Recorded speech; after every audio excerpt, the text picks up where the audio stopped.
Hi friends, welcome to biology for DSC. నేను మీ హరిలీల.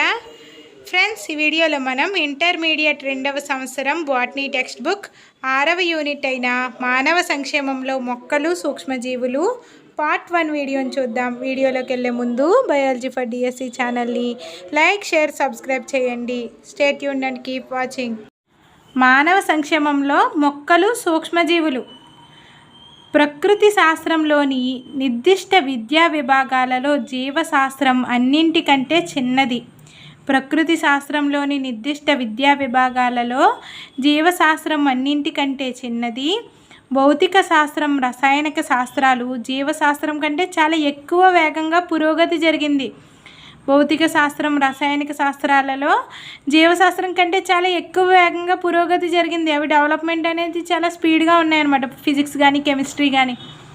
కానీ ఇక్కడ జీవశాస్త్రం అనేది పురోగతి నెమ్మదిగా ఉంది. మన దైనందిన కార్యక్రమాలలో భౌతిక శాస్త్ర, రసాయన శాస్త్ర అనువర్తనాలు అనేవి జీవశాస్త్రం కంటే అధికంగా కనిపిస్తున్నాయి. మన దైనందిన కార్యక్రమాలలో భౌతిక శాస్త్ర, రసాయన శాస్త్ర అనువర్తనాలు, భౌతిక రసాయన శాస్త్ర అనువర్తనాలు అంటే అప్లికేషన్స్ అనమాట. మనకి ఫిజిక్స్ కానీ కెమిస్ట్రీకి కానీ, సౌండ్, అదేవిధంగా ఇంకేంటి కరెంటు, ఇవన్నీ ఫిజిక్స్ కెమిస్ట్రీకి సంబంధించినవిగా ఉన్నాయి. మనకి సాల్ట్, అవన్నీ ఏంటి అప్లికేషన్స్ అన్నీ మనకి భౌతిక రసాయనిక శాస్త్రాలకు సంబంధించినవే, తెలిసినవే ఉన్నాయన్నమాట. జీవశాస్త్రం కంటే అధికంగా కనిపిస్తున్నాయి. అయినప్పటికీ 20వ శతాబ్దం, 21వ శతాబ్దంలో జరిగిన ప్రగతి వలన జీవశాస్త్ర విభాగాన్ని మరింతగా మానవ సంక్షేమంలో, అది ఆరోగ్య విభాగం లేదా వ్యవసాయ విభాగంలో వినియోగించవచ్చునని నిరూపితమైంది. 20వ శతాబ్దం, 21వ శతాబ్దంలో జరిగిన ప్రగతి వలన జీవశాస్త్ర విజ్ఞానాన్ని మరింతగా మానవ సంక్షేమంలో, అంటే 21వ శతాబ్దంలో జరిగిన, అంటే జీవశాస్త్రంలో జరిగిన ప్రగతి వలన జీవశాస్త్ర విజ్ఞానాన్ని మానవ సంక్షేమంలోను, అది ఆరోగ్య విభాగం లేదా వ్యవసాయ విభాగంలో వినియోగించవచ్చునని నిరూపితమైంది. యాంటీబయోటిక్లు, మొక్కల నుంచి తయారు చేసే కృత్రిమ ఔషధాలు, మత్తు పదార్థాల ఆవిష్కరణ అనేది ఒక పక్క వైద్యం, మరో పక్క మానవ ఆరోగ్య స్థితులను మార్చివేసింది. యాంటీబయోటిక్లు, మొక్కల నుంచి తయారు చేసే కృత్రిమ ఔషధాలు, మత్తు పదార్థాలు, అనస్థెటిక్స్ ఆవిష్కరణ అనేది ఒక పక్క వైద్యం, మరొక పక్క మానవ ఆరోగ్య స్థితులని మార్చివేసింది. కొన్ని సంవత్సరాలుగా మానవుల జీవన ప్రమాణం ఆసక్తికరంగా పెరిగింది. మానవుల జీవన ప్రమాణం అనేది ఆసక్తికరంగా పెరిగింది. వ్యవసాయ పద్ధతులు, చికిత్సా విధానాలు, ఆహారాన్ని ప్రత్యేక ప్రక్రియలకు లోను చేయడం, ఫుడ్ ప్రాసెసింగ్ అనేవి మానవ సమాజంలో సామాజిక, సాంస్కృతిక మార్పులను తీసుకొచ్చాయి. వ్యవసాయ పద్ధతులు, చికిత్సా విధానాలు, ఆహారాన్ని ప్రత్యేక ప్రక్రియలకు లోను చేయడం అనేవి మానవ సమాజంలో సామాజిక, సాంస్కృతిక మార్పులకు తీసుకొచ్చాయి. కొన్ని మార్పులు జరిగినాయి. వ్యవసాయ పద్ధతుల్లో మార్పులు జరిగినాయి, చికిత్సా విధానాల్లో మార్పులు జరిగినాయి, ఆహారాన్ని ప్రత్యేక ప్రక్రియలకు లోను చేశారు. ఇవన్నీ కలిపి మానవ సమాజంలో సామాజిక, సాంస్కృతిక మార్పుల్ని తీసుకువచ్చాయి. నెక్స్ట్ ఇక్కడ ఎంఎస్ స్వామినాథన్ గురించి ఇవ్వడం జరిగింది.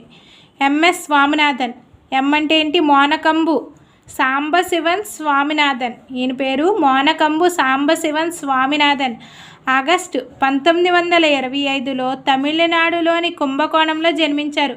మోనకంబు సాంబశివన్ స్వామినాథన్ ఆగస్టు 1925లో తమిళనాడులోని కుంభకోణంలో జన్మించారు. స్వామినాథన్ మద్రాసు విశ్వవిద్యాలయం నుంచి వృక్షశాస్త్రంలో కళాశాల విశ్వవిద్యాలయ విద్యను పూర్తి చేశారు. స్వామినాథన్ మద్రాసు విశ్వవిద్యాలయం నుంచి వృక్షశాస్త్రంలో మద్రాసు విశ్వవిద్యాలయం నుంచి వృక్షశాస్త్రంలో విశ్వవిద్యాలయ విద్యను పూర్తి చేశారు. ఈయన భారతదేశంలోనూ విదేశాలలోనూ అనేక సంస్థలలో వివిధ హోదాలలో పనిచేసి జన్యుశాస్త్రంలోని మొక్కల ప్రజననంలోనూ మంచి నిపుణతను వృద్ధి చేసుకున్నారు. స్వామినాథన్ గారు భారతదేశంలోనూ విదేశాలలోనూ అనేక సంస్థలలోనూ వివిధ హోదాలలో పనిచేశారు. జన్యుశాస్త్రంలోని మొక్కల ప్రజననంలో మంచి నిపుణతను వృద్ధి చేసుకున్నారు. జన్యుశాస్త్రంలోనూ మొక్కల ప్రజననంలోనూ అంటే జన్యు శాస్త్రంలోను మొక్కల ప్రజననంలోను మంచి నిపుణతను సాధించుకున్నారు. ఎంఎస్ స్వామినాథన్ గారు వృద్ధి చేసుకున్నారు. జన్యు శాస్త్రంలోను మొక్కల ప్రజననంలోను. భారత వ్యవసాయ పరిశోధనా సంస్థ IARIలో స్థాపించిన స్కూల్ ఆఫ్ సైటోజెనెటిక్స్ మరియు రేడియేషన్ రీసెర్చ్ సంస్థ ద్వారా స్వామినాథన్ అతని సహచరులు వరిలో తక్కువ సమయంలో ఎక్కువ దిగుబడిని ఇచ్చే రకాలతో సహా సువాసన ఇచ్చే బాస్మతిని అభివృద్ధి చేశారు. భారత వ్యవసాయ పరిశోధనా సంస్థ IARIలో స్థాపించిన స్కూల్ ఆఫ్ సైటోజెనెటిక్స్ మరియు రేడియేషన్ రీసెర్చ్ సంస్థ ద్వారా స్వామినాథన్ అతని సహచరులు వరిలో తక్కువ సమయంలో ఎక్కువ దిగుబడిని ఇచ్చే రకాలతో సహా సువాసనను ఇచ్చే బాస్మతిని అభివృద్ధి చేశారు.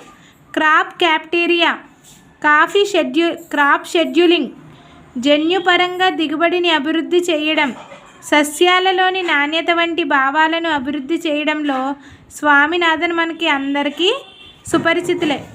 భారత వ్యవసాయ పరిశోధనా సంస్థ IARIలో స్థాపించిన school of cytogenetics radiation research ద్వారా స్వామినాథన్ అతని సహచరులు వరిలో తక్కువ సమయంలో ఎక్కువ దిగుబడిని ఇచ్చే రకాలతో సహా సువాసన ఇచ్చే బాస్మతిని కూడా అభివృద్ధి చేశారు. క్రాప్ షెడ్యూలింగ్, జన్యుపరంగా దిగుబడిని అభివృద్ధి చేయడం, సస్యాలలోని నాణ్యత వంటి భావాలను అభివృద్ధి చేయడంలో స్వామినాథన్ మనందరికీ సుపరిచితులే.